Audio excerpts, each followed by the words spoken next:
Don't move. You match the description. Hands where I can see them. Now. Officer, I'm walking in my own neighborhood. Am I being detained or am I free to go? You're being detained. Don't get smart with me, ID, right I'll now. cooperate, but you don't have reasonable suspicion. This stop is illegal. Turn around. Hands behind your back before this gets I am worse. complying, and you're recording a civil rights. It was a Tuesday afternoon, the kind of day that folks around here usually spent tending to their hydrangeas or washing their cars in the driveway. The sun was high and bright, casting long, sharp shadows across the manicured lawns of Oak Creek. This was a neighborhood of quiet dignity, the sort of place where people worked 40 years to afford a little slice of peace, and Marcus Thorne was no exception. At 52, Marcus walked with the steady, rhythmic gait of a man who had carried heavy burdens all his life and had learned exactly how to balance them. He wore a simple gray heather t-shirt, sweatpants, and running shoes, a stark contrast to the three-piece charcoal suits he wore Monday through Friday in the federal courthouse. He wasn't thinking about the stack of case files waiting on his mahogany desk or the complex motions he had to file for the indigent defendant he was representing in a wire fraud case. He was just thinking about the rhythm of his breathing and the warmth of the sun on his face. It was his neighborhood.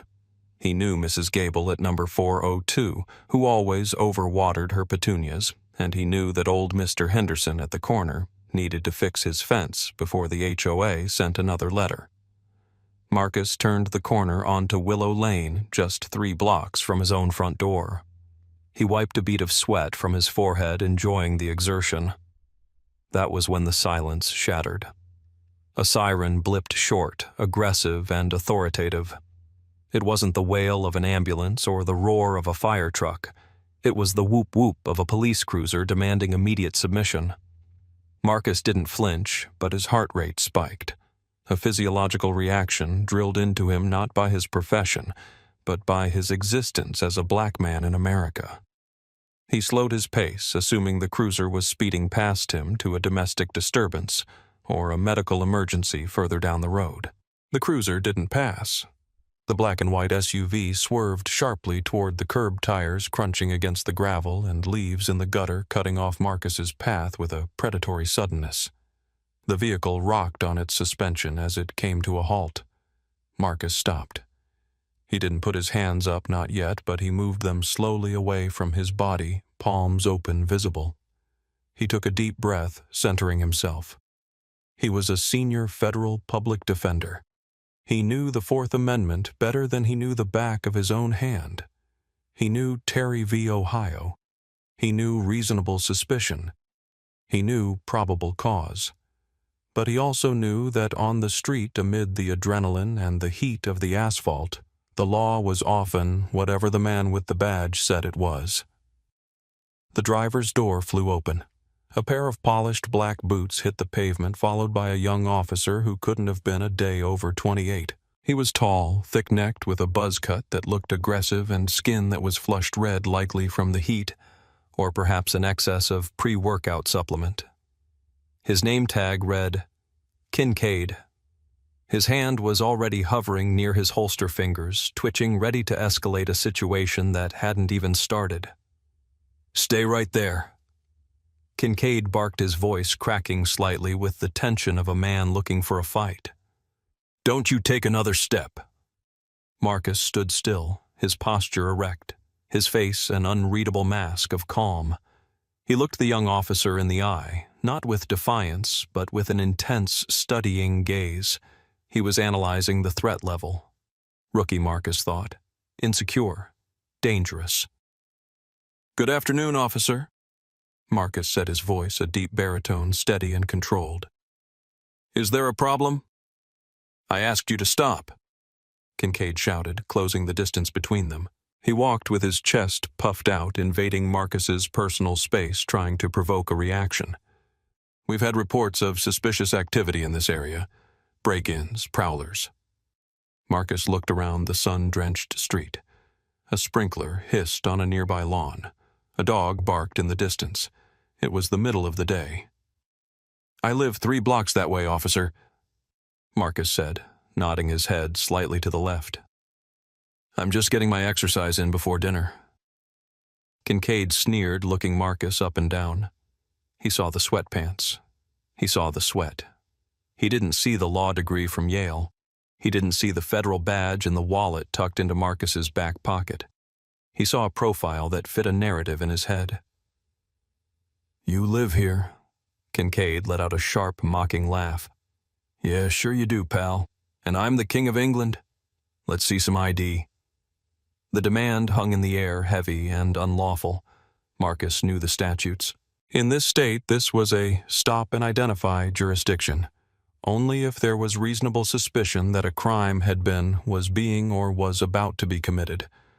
Walking while black on a sunny Tuesday afternoon did not constitute a crime, no matter how much Officer Kincaid wished it did.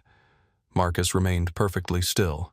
He knew that reaching for his wallet now without express permission and a clear de-escalation of the officer's temper could result in him being shot. He had defended enough cases where he reached for his waistband was the only defense offered for a bullet in the chest. "Officer," Marcus said, his voice dropping an octave, becoming even smoother, more deliberate. "I am happy to cooperate, but I need to understand the basis of this stop. Am I being detained, or am I free to go?" Kincaid's face turned a shade of crimson that clashed with his uniform. He wasn't used to questions. He was used to fear. He was used to people crumbling, apologizing, and begging. Intelligence and knowledge of rights were in his mind synonymous with insubordination. "You're being detained because you match the description of a suspect." Kincaid lied. It was a lazy lie, one Marcus had heard 1,000 times in court transcripts. "What is the specific description, officer?" Marcus pressed gently. "Height, weight, clothing. Because if the description is simply a black man walking, that is constitutionally insufficient for a detainment." Kincaid stepped closer, his breath smelling of stale coffee and peppermint. He poked a finger toward Marcus's chest, not touching him, but close enough to trigger a reflexive step back. "Don't you lawyer me, boy." Kincaid spat the derogatory term, slipping out with practiced ease. "You don't belong in this neighborhood. Look at you. Sweatpants running around, looking into people's windows." "I am looking at the road, officer," Marcus corrected him. "And as for my attire, I am exercising." "Do you expect me to jog in a tuxedo?" "I expect you to shut your mouth and give me your ID." Kincaid screamed, his hand now firmly gripping the handle of his service weapon. The retention strap was still snapped, but the threat was escalating rapidly. "Now, or I will light you up." Marcus calculated the odds. If he refused, this man would hurt him. If he complied, he was validating an illegal stop, but he would live to file the lawsuit. Survival was the priority. Principles were for the courtroom. Survival was for the street. "My identification is in my back right pocket," Marcus stated clearly, telegraphing his movements. "I am going to reach for it slowly with my right hand. I am not armed." "Do it. Slowly." Kincaid yelled, seemingly disappointed that Marcus wasn't resisting physically. Marcus moved his hand back inch by inch, his eyes never leaving Kincaid's face. He pulled out his slim leather wallet. He didn't open it to flash the badge, yet he didn't want to confuse the rookie and get shot by accident. He simply pulled out his driver's license and held it out. Kincaid snatched it from his hand with aggressive force. He looked at the card, then back at Marcus, then back at the card. The address listed was 415 Willow Lane, just 3 blocks away, a house that currently had a market value of over $1.2 million. Most officers, seeing that the address matched the claim, would have apologized and sent the man on his way. But Kincaid wasn't most officers. He was a man with a fragile ego that had just been bruised by Marcus's calm demeanor. He couldn't back down now. To back down would be to admit he was wrong. "This is fake," Kincaid declared, tossing the license onto the hood of his cruiser. "You probably printed this out in your basement. Who are you, really?" "A drug dealer. A scout for a burglary ring." "Officer Kincaid," Marcus said, reading the name tag aloud, ensuring the officer knew he was being identified. "That is a valid government-issued ID. If you run it through your system, it will come back clean. I suggest you do that before you make a mistake that will cost you your career." "Is that a threat?" Kincaid's eyes went wide. He stepped back and unholstered his taser. "You threatening an officer? That's assault?" "It is not a threat," Marcus said, feeling a cold knot of dread in his stomach. "It is a legal fact." "Turn around!" Kincaid screamed, the taser's laser dot dancing on Marcus's chest. "Hands behind your back. You're under arrest." "For what crime?" "Resisting disorderly conduct." "Whatever I write on the report." The command was irrational, but the weapon in Kincaid's hand was very real. Marcus knew that resisting arrest was the catch-all charge used to justify force after the fact. He had cross-examined dozens of officers who used that exact phrase to explain broken jaws and fractured ribs. He had to be perfect. He had to be a statue. "I am complying," Marcus said loud enough for the non-existent witnesses to hear. "I am turning around. I am placing my hands behind my back." He rotated slowly, exposing his back to the officer, a position of ultimate vulnerability. He interlaced his fingers and placed them on the small of his back. The pavement radiated heat up through the soles of his shoes. He stared at the siding of the house across the street, focusing on the texture of the vinyl to keep his anger from boiling over. Kincaid didn't just cuff him. He rushed forward and slammed Marcus against the hood of the cruiser. The metal was hot, burning Marcus's cheek as his face was pressed into it. "Stop fighting," Kincaid yelled for the benefit of his body camera, though Marcus hadn't moved a muscle. "I am not resisting," Marcus said into the hot metal hood. "I am standing still." Kincaid grabbed Marcus's wrists and wrenched them upward, far past the natural range of motion for a man in his 50s. Pain shot through Marcus's rotator cuff, a sharp, white-hot line of fire. He gritted his teeth but refused to cry out. He knew that a cry of pain could be interpreted as a verbal threat or an act of aggression. Click. Click. The handcuffs were ratcheted down tight, too tight. The metal bit into the bone of his wrists, cutting off circulation immediately. "You like that?" Kincaid hissed in his ear. "You think you're smart. You think you own the place. You're nothing. You're just another thug on my street." "This is not your street." Marcus whispered the pain in his shoulder, making him lightheaded. "And you are violating my civil rights under Title 42, Section 1983 of the United States Code." "Shut up." Kincaid kicked Marcus's legs apart, spreading them wide, patting him down aggressively. His hands groped roughly, checking pockets, slapping down the sides of Marcus's legs. He found nothing but a set of house keys and a handkerchief. Kincaid grabbed the wallet from the hood where he'd thrown it. He opened it looking for drugs or cash. Instead, his thumb covered the gold federal badge pinned inside the leather flap. He didn't even look at it. He was too focused on his anger. He shoved the wallet into his own pocket. "You're going downtown," Kincaid said, grabbing Marcus by the back of his neck and the chain of the handcuffs. He jerked Marcus upward off the hood. "We'll see how smart you talk after a night in the holding cell." Marcus stumbled but caught his balance. His shoulder was throbbing with a dull, sickening ache. "Officer, I have a medical condition in my right shoulder. You are causing permanent injury. I am requesting you loosen the cuffs." "Complaint noted," Kincaid sneered. "And denied. Get in the car." Marcus looked up and down the street. It was still empty. Where was everyone? Where were the neighbors he waved to? Where was the community? It felt as though the world had held its breath, afraid to exhale lest it draw the attention of the man with the gun. But then, movement. A front door opened 2 houses down. It was Mrs. Gable.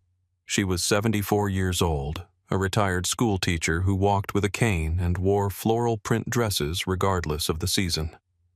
She had lived in Oak Creek since the houses were built in the late 80s. She stepped out onto her porch, shielding her eyes from the sun. "Marcus," she called out, her voice trembling slightly. She squinted, adjusting her glasses. "Marcus Thorne? Is that you?" Kincaid whipped his head around, his hand dropping to his belt again. "Get back inside, lady police business." Mrs. Gable didn't retreat. She was of a generation that respected the police, yes, but she also respected her neighbors, and she had known Marcus for 15 years. She had seen him carry groceries for her. She knew he was a lawyer. She knew he was a good man. "Officer, what are you doing?" Mrs. Gable asked, stepping off her porch and moving toward the sidewalk, her cane tapping a slow rhythm. "That's Mr. Thorne. He lives right there in the brick colonial. He's a federal attorney." Marcus felt a surge of gratitude, but also fear for her. "Mrs. Gable, please stays back," he said calmly. "I don't want you to get involved." "Shut your mouth," Kincaid yelled at Marcus, then turned his fury on the old woman. "Ma'am, if you don't back away, I will arrest you for obstruction of justice. Do you want to go to jail at your age?" Mrs. Gable froze. The threat was absurd, monstrous even, but the look in Kincaid's eyes was unhinged. She stopped her hand, coming up to cover her mouth. "But he hasn't done anything," she whispered. "I said back off," Kincaid roared. He shoved Marcus toward the back door of the cruiser. He didn't protect Marcus's head as he forced him inside. Instead, he pushed down on his shoulders, forcing Marcus to contort his tall frame to fit into the cramped plastic hard-shell seat. The door slammed shut. The sound was final, like a coffin lid closing. Inside the car was an oven. The air conditioning wasn't running in the back. The plexiglass divider separated Marcus from the front, muffling the sounds of the outside world, but amplifying the smell of the previous occupants' urine, vomit, and industrial cleaner. Marcus shifted his weight, trying to alleviate the pressure on his wrists. His hands were numb. He closed his eyes and began to catalog the timeline. Time of stop, 2:14 p.m. Reason given, suspicious activity matching description. Use of force excessive.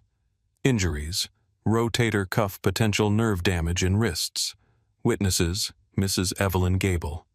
He needed to remember everything. He couldn't afford to be just a victim. He had to be the lawyer, the judge, and the jury in his mind. He had to build the case that would end this man's career, not for revenge, but to ensure this officer never did this to a 18-year-old kid who wouldn't know how to stay calm. Kincaid got into the driver's seat. The car dipped under his weight. He didn't look back at Marcus. He picked up the radio mic. "Dispatch, this is Unit 4 Alpha. I've got one male in custody, resisting failure to identify disorderly conduct. He's aggressive. I'm bringing him in." Aggressive. Marcus sat in the back, silent, sweating his hands, losing sensation, staring at the back of the officer's head. "Copy that, 4 Alpha." The radio crackled. "Do you need backup?" Kincaid glanced in the rearview mirror, locking eyes with Marcus. He smiled a small, cruel smile. "Negative. Situation contained. Suspect is secured." Kincaid was high on the rush. He drummed his fingers on the steering wheel, feeling like he had just cleaned up the streets. He had caught a guy who thought he was better than the badge. That was the problem with this country. Kincaid thought people forgot who was in charge. They forgot that the thin blue line was the only thing standing between order and chaos. He shifted the car into drive, ready to pull away and take his prize to the station. He was already rehearsing the report in his head. Subject became belligerent, assumed a fighting stance, feared for my safety. But before he could lift his foot off the brake, a vehicle rounded the corner ahead. It wasn't a civilian car. It was a black Chevrolet Tahoe with low-profile lights and tinted windows. It moved with the heavy authority of a command vehicle. Kincaid paused. He recognized the vehicle. It was the district captain's SUV. Great, Kincaid thought. Even better. Captain Reynolds will see I'm out here being proactive. Captain Reynolds was a legend in the department. A man of 55, he was old school but fair. He had come up through the ranks during the tough years, but he had adapted to the modern era of policing. He demanded professionalism. He hated sloppy police work, and he hated bullies. He was patrolling the district because he liked to keep an eye on his officers to make sure they were doing their jobs right. The Tahoe slowed down as it approached Kincaid's cruiser. The windows rolled down. Kincaid put his cruiser in park and rolled down his window. "Afternoon, Captain," he called out, trying to sound crisp and efficient. Captain Reynolds looked tired. He had gray stubble on his chin and eyes that had seen too much. He looked at Kincaid, then at the flashing lights on the cruiser. "What do we have here, Kincaid?" "A traffic stop." "No, sir," Kincaid said, puffing up. "Suspicious individual, prowling the neighborhood. Refused to ID, became combatant. I had to restrain him. Taking him in for processing now." Reynolds frowned. He looked around the quiet, wealthy neighborhood. Prowling in broad daylight. "Yes, sir. Claimed he lived here. Obviously didn't. Gave me a hard time about his rights." Reynolds' eyes narrowed. He was a good cop because he had good instincts, and his instincts were telling him something was off. Kincaid was too eager, too jittery. "Is he in the back?" "Yes, sir. Secured." Reynolds put his Tahoe in park. "Let me take a look. I've got the descriptions of the burglary suspects from last week on my tablet. Let's see if he matches." Kincaid felt a flicker of nervousness, but he suppressed it. "Sure thing, Cap. But watch out. He's got a mouth on him." Reynolds opened his door and stepped out. He adjusted his belt and walked slowly toward the back of Kincaid's cruiser. Kincaid followed, eager to show off his catch. Reynolds leaned down, shading his eyes to look through the plexiglass window of the rear door. Inside the car, Marcus saw the face of Captain Reynolds. He didn't know Reynolds personally, but he knew the face. He had cross-examined officers under Reynolds's command. He knew Reynolds was a man who respected the statutes. Marcus straightened up as best he could, looking directly at the captain. Reynolds stared. His eyes widened. The color drained from his face. He blinked as if he couldn't believe what he was seeing. He leaned closer, pressing his face almost to the glass. "Oh, dear God," Reynolds whispered. For a second, the only sound was the hum of the cruiser's engine. Reynolds stood frozen, his hand resting on the roof of the car. He turned slowly to look at Kincaid. The look wasn't one of pride. It was a look of pure, unadulterated horror. "Kincaid," Reynolds said, his voice dangerously low. "Do you know who was in the back of your car?" Kincaid blinked, confused by the captain's tone. Some guy. Said his name was... I don't know, he wouldn't say. Just some transient." "Transient?" Reynolds repeated the word like it was poison. "That is Marcus Thorne." Kincaid shrugged. "Okay. Does he have a warrant?" Reynolds closed his eyes for a brief second, praying for patience. "He is the senior federal public defender for the Southern District. He is one of the most respected attorneys in the state. He argues cases before the Circuit Court of Appeals. He has put away more bad cops than internal affairs." Kincaid's stomach dropped. The world seemed to tilt on its axis. He's a public defender." "He is a federal official," Reynolds snapped. "Open this door, now." Kincaid fumbled for his keys. His hands were shaking. The adrenaline that had made him feel powerful was now curdling into nausea. He unlocked the back door and swung it open. The heat hit them, followed by the smell of the stagnant air from the car. Marcus sat there dignified despite the cuffs, sweat dripping down his temple. "Mr. Thorne," Reynolds said, his voice full of apology. I cannot apologize enough." Marcus didn't look at Kincaid. He looked only at Reynolds. "Captain, I believe my hands are losing circulation. I would appreciate it if you would remove these restraints." "Immediately," Reynolds said. He didn't wait for Kincaid. He pulled out his own handcuff key. He leaned in, gentle and respectful. "Turn a little for me, sir. There we go." The cuffs clicked open. Marcus brought his hands forward. His wrists were circled with angry red welts, the skin broken in 2 places. His right shoulder hung slightly lower than his left. He grimaced as blood rushed back into his extremities. "Kincaid," Reynolds barked without turning around. "Get the medical kit. Now." Kincaid didn't move. He was staring at Marcus, his mouth slightly open. But he resisted. He refused to ID. Reynolds spun around his face, inches from Kincaid's. "I said get the kit, and then give me his wallet. You have his wallet, don't you?" Kincaid reached into his pocket and pulled out the leather wallet. He handed it to Reynolds. Reynolds flipped it open. The gold badge of the Federal Public Defender's Office glinted in the sunlight. Reynolds held it up for Kincaid to see. "Did you look at this? Did you even bother to look?" I thought it was fake," Kincaid stammered. "You thought a federal badge was fake?"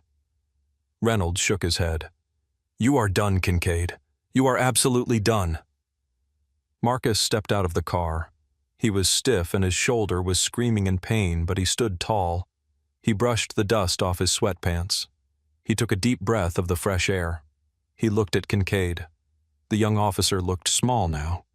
The bravado was gone, replaced by the terrified look of a child who had broken a priceless vase.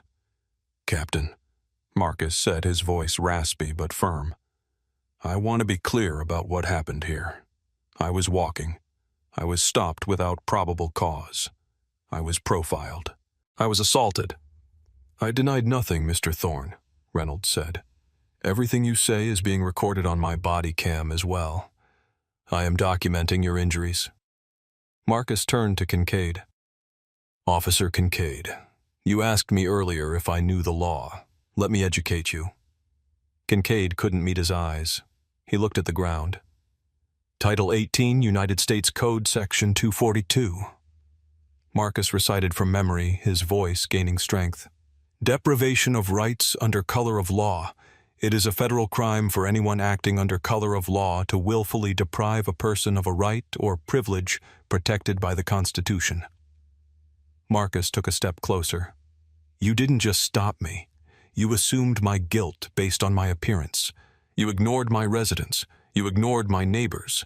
You twisted my arm to the point of injury not because I was a threat, but because I bruised your ego. That is not policing. That is tyranny. I was just doing my job," Kincaid whispered weakly. "No," Reynolds interrupted.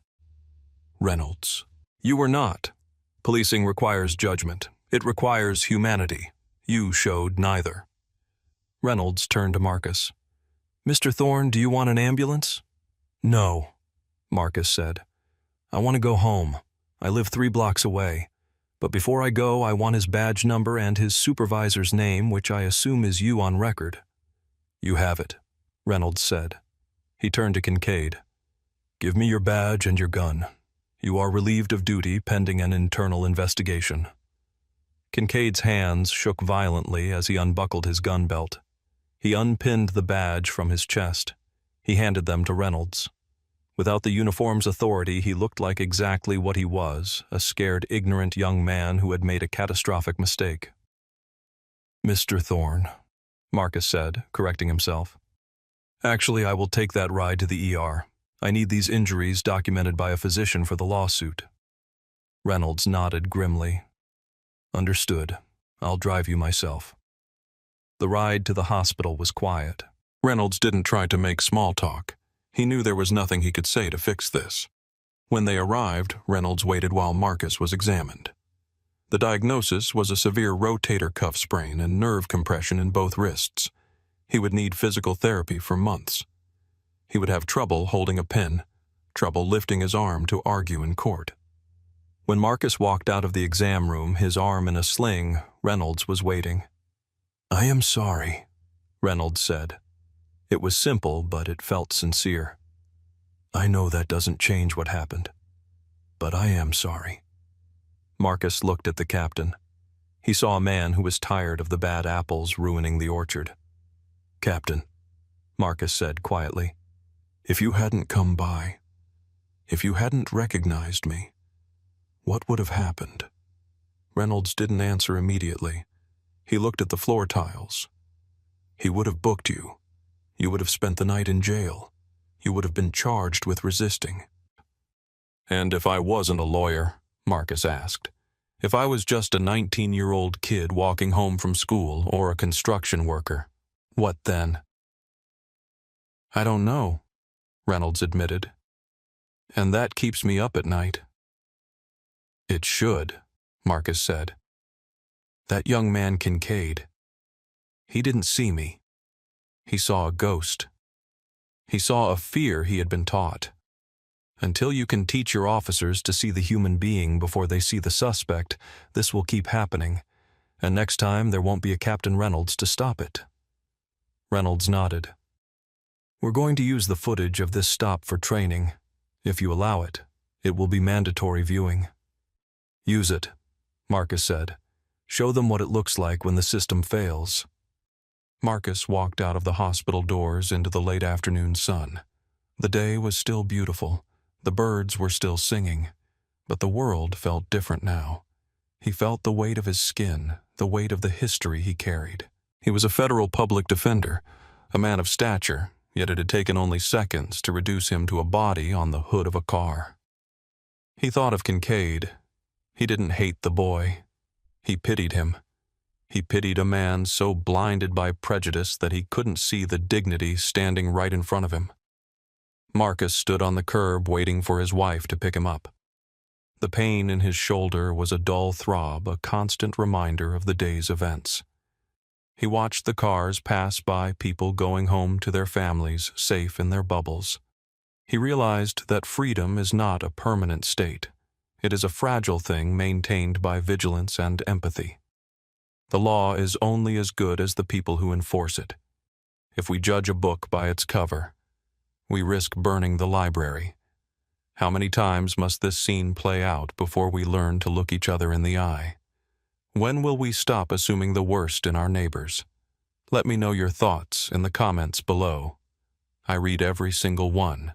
Drop the knife. Now, step away from the wall. This is a hardness pick. I'm the director of city planning. You're interrupting a sanctioned inspection. I don't care who you say you are. You're damaging public property. My credentials are in my blazer. There's a permit on that fence. You're making a serious mistake. Hands behind your back. Stop resisting. I am not. The body camera footage didn't just end a career. It exposed the rotting foundation of an entire precinct. And Officer Kyle Miller had absolutely no idea that the woman he was accusing of vandalism had actually written the city zoning code he was currently standing on. The woman scraping a specialized metal tool against the brick facade of the 19th century library wasn't a vandal. She wasn't a vagrant. She was Dr. Althea Gibson, the director of city planning, a woman with a PhD in urban development and the authority to shut down construction projects across the entire metro area. But Officer Miller didn't see a doctorate. He didn't see the safety vest hanging neatly over her tailored suit. He saw a black woman in a historic district with a sharp object, and he decided right then and there to ruin his own life. Before we unravel this catastrophic failure of police judgment, I need you to do something. Drop a comment right now and tell me where you're watching from. Your country, your state, wherever you are. And if you believe that competence should be respected and authority figures held accountable, hit that subscribe button. You are not going to believe how this unfolds. Dr. Althea Gibson was a woman of precision. At 58 years old, she moved with the deliberate grace of someone who had spent decades navigating the halls of municipal power. She didn't rush. She didn't guess. She assessed. On this particular Tuesday morning, the sun was casting long, sharp shadows across the revitalization project in the historic district. The air was crisp, filled with the distant hum of traffic and the nearer sounds of a city waking up to commerce. Althea was standing before the old stone library, a building she had personally fought to save from demolition 3 years prior.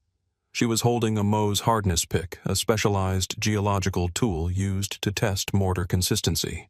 She was checking the contractor's work, ensuring they hadn't used a modern cement that would suffocate the historic soft brick.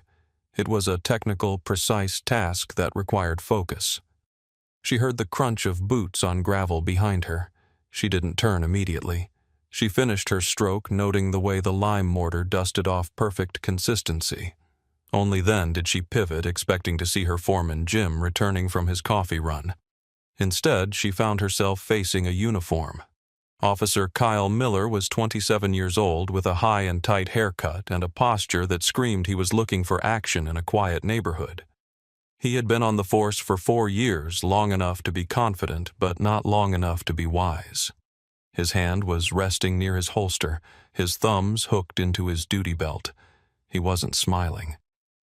"Ma'am, put the knife down," Miller commanded. His voice wasn't asking, it was ordering. He stood about 10 feet away, blading his body slightly, a tactical stance taught in the academy for confronting suspects. Althea blinked, her mind shifting gears from architectural preservation to crisis management. She looked at the small silver tool in her hand, a blunt-nosed instrument no longer than a pen, and then back at the officer. She didn't drop it. She didn't panic. She simply held it out flat on her palm to show it wasn't a weapon. "Good morning, officer," Althea said, her voice possessing that distinct resonant timbre of a woman accustomed to commanding boardrooms. "This isn't a knife, it's a hardness pick. I'm testing the mortar joints." She spoke clearly, articulating every syllable. She knew statistically how dangerous this situation could be. She knew that a 58-year-old grandmother with a PhD could still be seen as a threat if the sun hit the wrong way or an officer's bias was running high. Miller took a step forward. "I didn't ask you what it was. I told you to put it down. You're defacing public property." He gestured to the wall she had been inspecting. To an untrained eye, the small pile of dust on the ground might look like damage. To Althea, it was evidence of preservation. "Officer, I am the Director of City Planning. This is a city-sanctioned inspection of a Class A historic landmark. I have my credentials in my blazer pocket." Miller scoffed, a short, sharp sound of dismissal. "Director of City Planning, right? And I'm the mayor. Drop the weapon and step away from the wall, or I will help you step away." He was already closing the distance, his patience evaporating. He had decided on the narrative, a disturbed individual damaging the library. He wasn't interested in editing the script. Althea felt a cold knot tighten in her stomach. She realized with terrifying clarity that he wasn't listening. He was hunting. "Officer," Althea said, keeping her hands visible, the tool now placed gently on the ledge of the window she was inspecting. "My name is Dr. Althea Gibson. If you check the permit posted on the construction fence 10 feet to your right, you will see my signature at the bottom. I am authorized to be here. I am authorized to touch this building. You are making a significant error." Miller didn't look at the fence. He didn't look at the permit. He looked at Althea's face, and he saw defiance where he should have seen authority. "Hands! Now!" he barked, reaching for his radio with his left hand while his right hand hovered over his taser. "Dispatch, I've got a female subject, 1094, refusing lawful orders, active vandalism in progress at the old library." "Vandalism," Althea repeated, her tone sharpening. "I am verifying compliance with Municipal Code 14.02. This is a $5 million renovation project funded by the very taxpayers who pay your salary. You are interrupting a municipal audit." "You can tell it to the judge," Miller snapped. He moved in, grabbing Althea's left arm. He didn't ask for her ID again. He didn't check the permit. He seized her. The grip was tight, bordering on painful. Althea was a woman of dignity. She had shaken hands with governors. She had dined with senators. And now a man young enough to be her grandson was manhandling her in the middle of the street she helped design. "Officer, stop," Althea said, her voice dropping an octave, becoming deadly serious. "You are currently detaining a senior city official without reasonable suspicion. The tool is on the ledge. I am unarmed. I am identifying myself.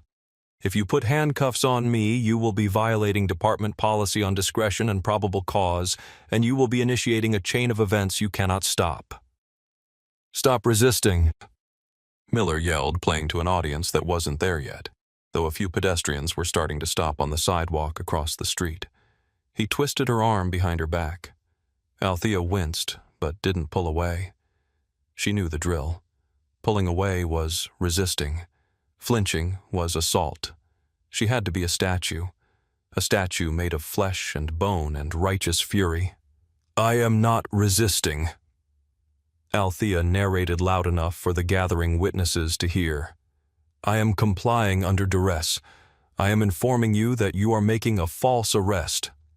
You're done talking. Miller grunted, pulling his cuffs from his belt. The metal ratcheted shut around Althea's wrists. The cold steel bit into her skin. She was wearing a tailored wool blazer, and the cuffs bunched the fabric uncomfortably. It was humiliating. It was degrading.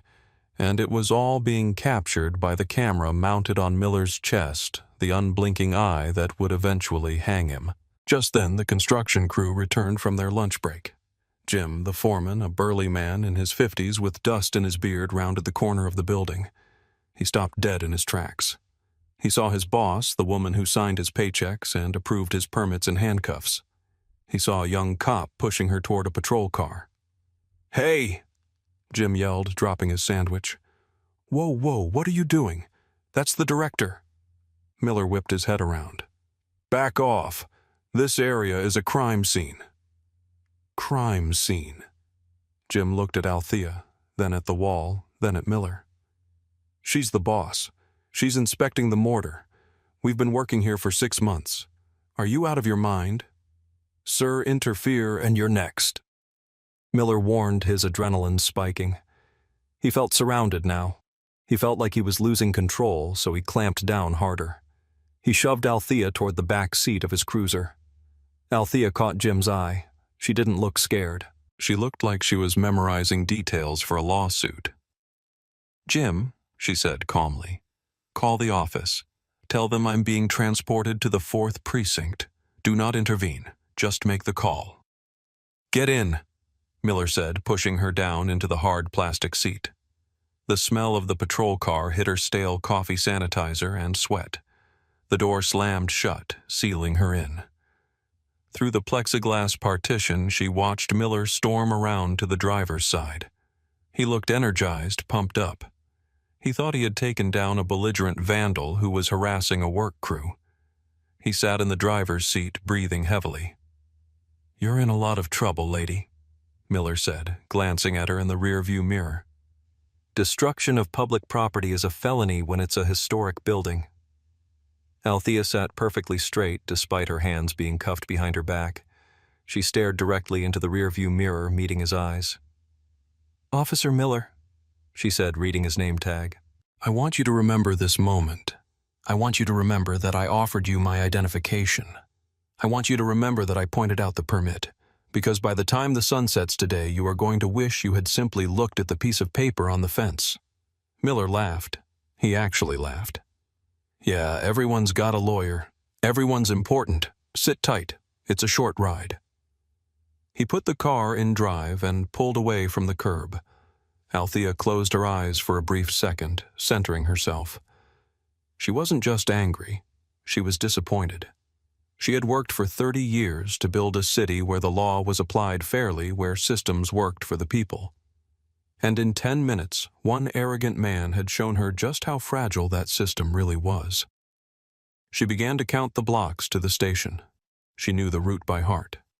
She had approved the zoning for the precinct building herself. The irony was bitter, but Althea didn't have time for irony. She was preparing for war. The drive to the precinct took 12 minutes. Miller played the radio loud classic rock, likely an attempt to drown out any further lectures from his prisoner. He didn't know that silence was Althea's preferred weapon. She used the time to catalog his driving. He failed to signal a lane change on 4th Street. He accelerated through a yellow light that was definitely red by the time they cleared the intersection. He was sloppy. It fit the profile. When they pulled into the sally port of the 4th precinct, the heavy metal doors rattled shut behind them, plunging the garage into artificial fluorescent brightness. Miller hauled Althea out of the car. Her shoulders ached. Her wrists were raw, but her spine was steel. She walked ahead of him, knowing exactly where the booking desk was. They walked through the double doors into the processing area. It was a busy Tuesday. Phones were ringing. Officers were typing reports. The smell of burnt coffee was stronger here. Behind the high desk sat Sergeant Thomas O'Malley. O'Malley was the kind of cop movies were made about: thick gray mustache, weary eyes, 20 years on the job, and a memory like a steel trap. He was reviewing a file when the doors opened. "Got a 1094, Sarge," Miller announced proudly, steering Althea toward the bench. "Vandalism at the old library. Caught her scraping the walls with a knife. Claimed she was the director of planning or something." O'Malley looked up. He adjusted his glasses. He looked at Miller. Then he looked at the woman in the handcuffs. The color drained from O'Malley's face so fast it looked like a physical blow. He stood up his chair, scraping loudly against the floor. "Miller," O'Malley said, his voice trembling slightly. "Miller, take those cuffs off, right now." Miller paused, confused. "What, Sarge?" She was resisting. She was destroying the mortar on the... "Take them off!" O'Malley roared a sound that silenced the entire booking room. Every head turned. "Do you know who that is?" Althea stood there, her expression unreadable. "Hello, Sergeant O'Malley. How is your wife?" "Did the zoning variance for your garage addition go through last month? I believe I signed off on it." Miller froze. The key in his hand felt suddenly heavy. He looked from his sergeant to the prisoner. The realization hit him like a physical wave of nausea. The director comment hadn't been a lie. It hadn't been a delusion. You know her," Miller stammered. "Know her?" O'Malley came around the desk, moving faster than he had in years. He snatched the key from Miller's hand and unlocked the cuffs himself. "This is Dr. Gibson. She runs the city planning department. She approves our budget for facility upgrades, Miller. She practically built this station." As the cuffs clicked open and fell away, Althea rubbed her wrists. She didn't say thank you. She looked at Miller, who was now pale, his mouth slightly open. The arrogance was gone, replaced by the hollow, sinking look of a man watching his future dissolve. "Sergeant O'Malley," Althea said, her voice calm but carrying to every corner of the room. "I need you to secure the body camera footage from Officer Miller immediately. I want the dash cam footage as well, and I want the precinct captain down here, now." "He's in a meeting with the deputy chief," O'Malley said, wiping sweat from his forehead. "Get him out," Althea said. "Tell him that his officer just arrested the woman who decides if this precinct gets its renovation funding next year. Tell him I am currently standing in his booking room with bruises on my wrists because Officer Miller here doesn't know how to read a construction permit." O'Malley grabbed the phone. His hand was shaking. Miller took a step back, retreating toward the wall. He wanted to disappear, but there was nowhere to go. The station, usually his fortress, had become a trap. Captain Robert Henderson appeared 3 minutes later. He burst through the office doors looking like a man who had been told the building was on fire. He was a tall man, usually composed, but his tie was askew. He saw Althea rubbing her wrist. He saw Miller cowering by the filing cabinets. "Dr. Gibson," Henderson said, approaching her with his hands up in a gesture of surrender. I don't even have words. I am so incredibly sorry. This is a misunderstanding of the highest order." "It is not a misunderstanding, Captain," Althea corrected him sharply. "A misunderstanding is when you bring me the wrong coffee. This was an unlawful detention, a false arrest, and a violation of my Fourth Amendment rights. This officer refused to verify my identity. He refused to check the posted permits. He used physical force against a cooperating senior city official." She turned her gaze to Miller. He couldn't meet her eyes. He was staring at his boots. "I want a complaint form," Althea said, "and I want to file it right now, before I leave this building." "Althea, please," Henderson said, lowering his voice. "Let's go to my office. Sit down, have some water. We can sort this out. Officer Miller he's zealous. He made a mistake. We don't need to make this a federal case." "It already is a federal case, Captain," Althea said. "Because if he did this to me, a woman in a suit with credentials standing at a permitted work site, what is he doing to the teenage boys in this neighborhood?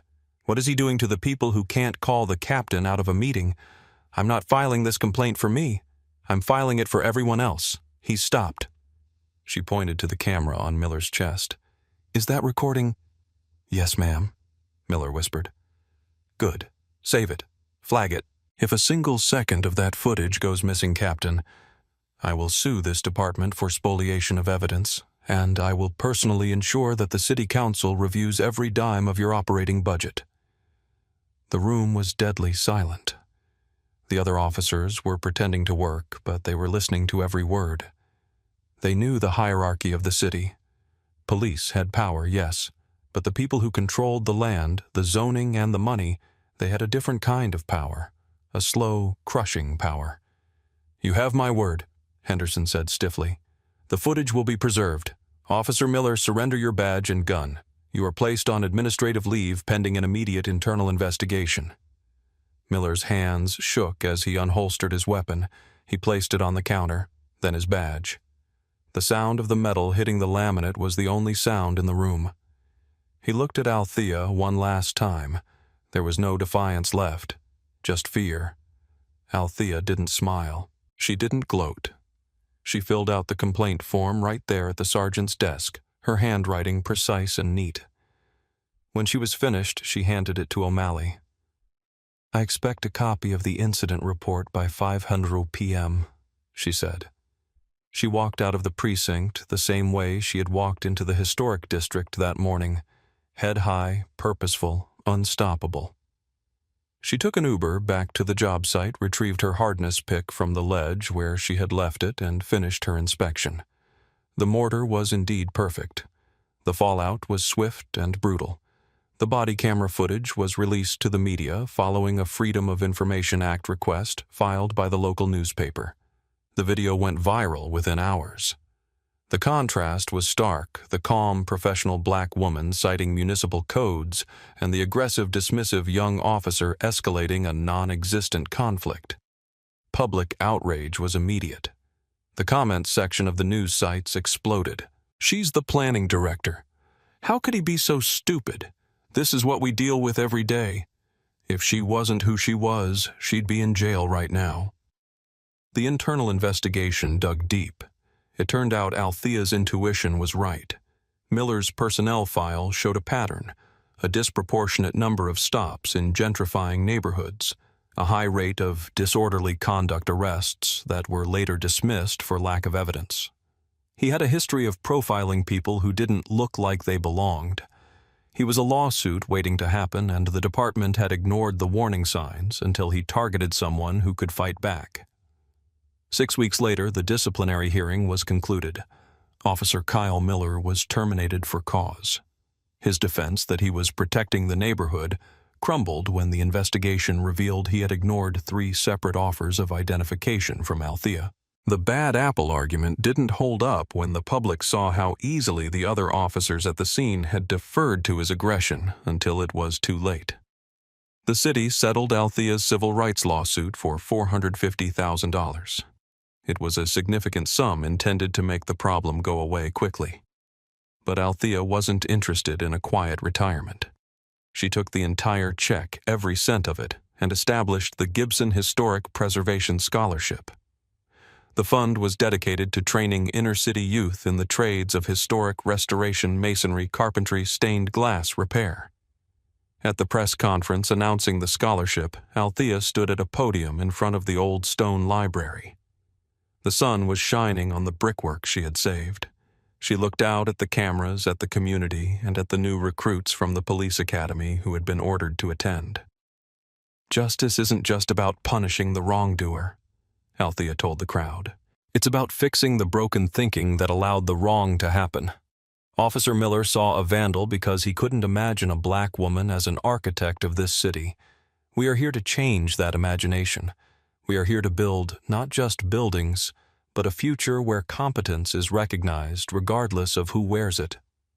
She looked at the young officers in the back. "Authority is not given to you by a badge. It is lent to you by the public. When you abuse it, you don't just lose a job. You break a trust. And trust, unlike brick and mortar, is very hard to tuck point back together." The story of Althea Gibson and Kyle Miller became a mandatory case study in the city's police academy.